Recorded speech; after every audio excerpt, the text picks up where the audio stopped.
ఏం తలంపులు ఉన్నాయి మన హృదయంలో? దేని మీద నీ తలంపులు? దేని మీద ఫోకస్ చేస్తున్నావు?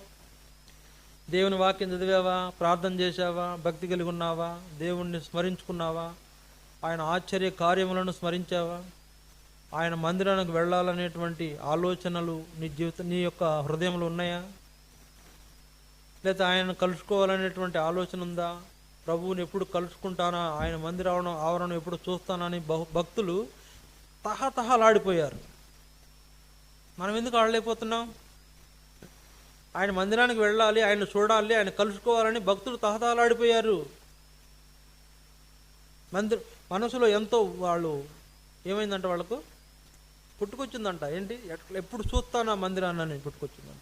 మనకు అలా ఎందుకు ఉండట్లేదు అంటే నీ తలంపులు వేరే తలంపులు, చెడ్డ తలంపులు, చెడ్డ స్వభావం. నీ చెడుతనాన్ని బట్టి ఏమని ఆయన ఆనందించగలుగుతాడు అని ఆలోచించండి.